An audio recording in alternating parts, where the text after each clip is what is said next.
Welcome to Part 2 of Charles Dickens' A Christmas Carol. Stave 1, Part 2. Scrooge took his melancholy dinner in his usual melancholy tavern, and having read all the newspapers and beguiled the rest of the evening with his banker's book, went home to bed. He lived in chambers which had once belonged to his deceased partner.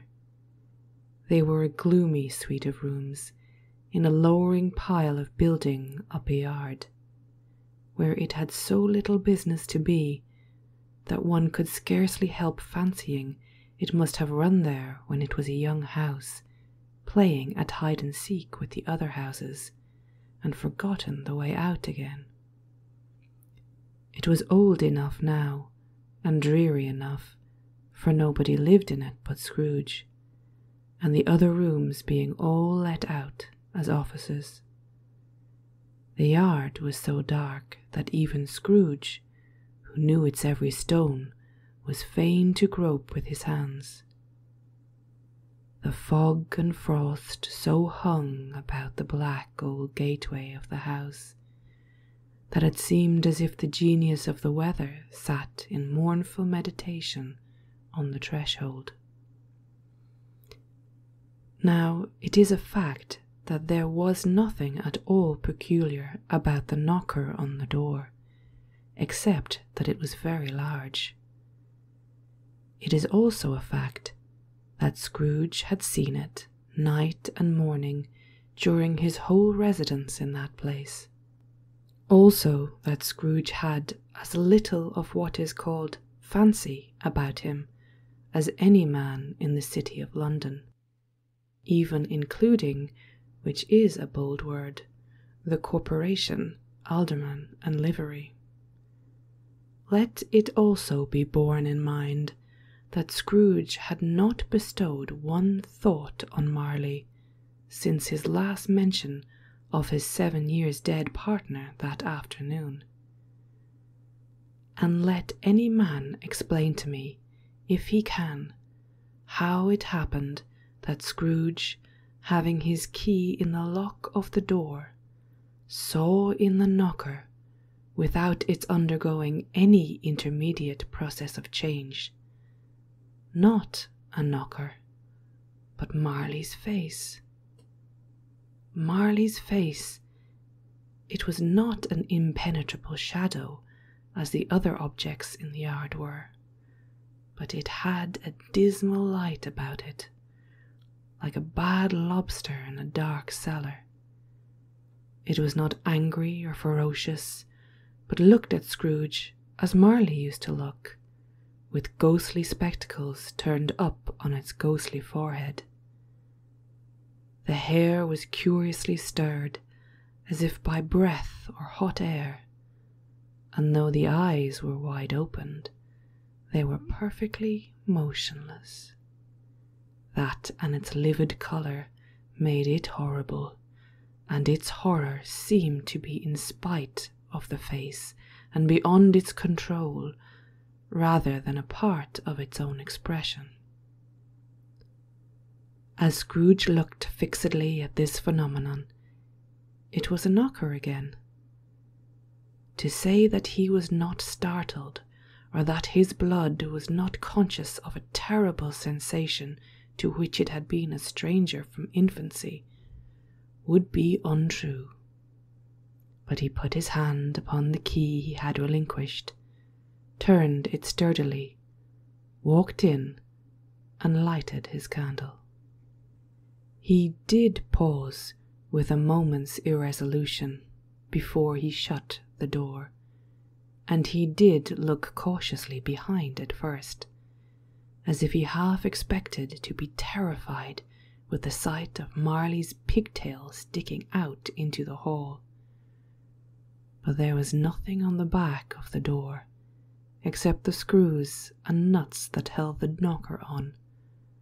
So he said, "Pooh, pooh," and closed it with a bang. The sound resounded through the house like thunder. Every room above and every cask in the wine merchant cellars below appeared to have a separate peal of echoes of its own. Scrooge was not a man to be frightened by echoes. He fastened the door and walked across the hall and up the stairs, slowly too, trimming his candle as he went. You may talk vaguely about driving a coach and six up a good old flight of stairs, or through a bad young Act of Parliament, but I mean to say you might have got a hearse up that staircase, and taken it broadwise, with the splinter bar towards the wall and the door towards the balustrades, and done it easy. There was plenty of width for that, and room to spare, which is perhaps the reason why Scrooge thought he saw a locomotive hearse going on up before him in the gloom. Half a dozen gas lamps out of the street wouldn't have lighted that entry too well, so you may suppose that it was pretty dark with Scrooge's dip. Up Scrooge went, not caring a button for that. Darkness is cheap, and Scrooge liked it. But before he shut his heavy door, he walked through his rooms to see that all was right. He had just enough recollection of the face to desire to do that. Sitting room, bedroom, lumber room, all as they should be. Nobody under the table, nobody under the sofa, a small fire in the grate, spoon and basin ready, and the little saucepan of gruel — Scrooge had a cold in his head — upon the hob. Nobody under the bed, nobody in the closet, nobody in his dressing gown, which was hanging up in a suspicious attitude against the wall. Lumber room as usual, old fire guard, old shoes, 2 fish baskets, washing stand on 3 legs, and a poker. Quite satisfied, he closed his door and locked himself in. Double-locked himself in, which was not his custom. Thus secured against surprise, he took off his cravat, put on his dressing gown and slippers and his nightcap, and sat down before the fire to take his gruel. It was a very low fire indeed, nothing on such a bitter night.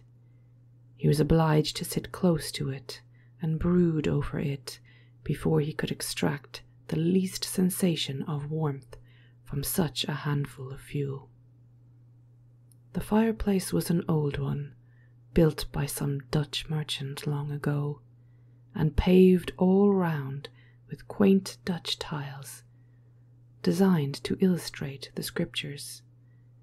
There were Cains and Abels, Pharaoh's daughters, queens of Sheba, angelic messengers descending through the air on clouds like feather beds, Abrahams, Balthazars, apostles putting off to sea in butterboats, hundreds of figures to attract his thoughts. And yet that face of Marley, 7 years dead, came like the ancient prophet's rod and swallowed up the whole. If each smooth tile had been a blank at first, with power to shape some picture on its surface from the disjointed fragments of his thoughts, there would have been a copy of old Marley's head on every one. "Humbug," said Scrooge, and walked across the room. After several turns, he sat down again. As he threw his head back in the chair, his glance happened to rest upon a bell, a disused bell that hung in the room, and communicated, for some purpose now forgotten, with the chamber in the highest story of the building. It was with great astonishment, and with a strange, inexplicable dread, that as he looked, he saw this bell begin to swing. It swung so softly on the outset that it scarcely made a sound, but soon it rang out loudly, and so did every bell in the house. This might have lasted half a minute or a minute, but it seemed an hour. The bells ceased as they had begun, together. They were succeeded by a clanking noise, deep down below, as if some person were dragging a heavy chair over the casks in the wine merchant's cellar. Scrooge then remembered to have heard that ghosts in haunted houses were described as dragging chains. The cellar door flew open with a booming sound, and then he heard the noise much louder. On the floors below, then coming up the stairs, then coming straight towards his door. "It's humbug still," said Scrooge.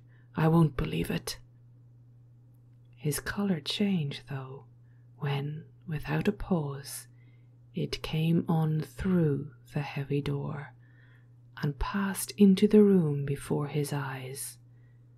Upon its coming in, the dying flame leapt up as though it cried, "I know him, Marley's ghost," and fell again. That is the end of Charles Dickens' A Christmas Carol, Part 2, and I hope you come back soon to hear Part 3. Thank you for listening.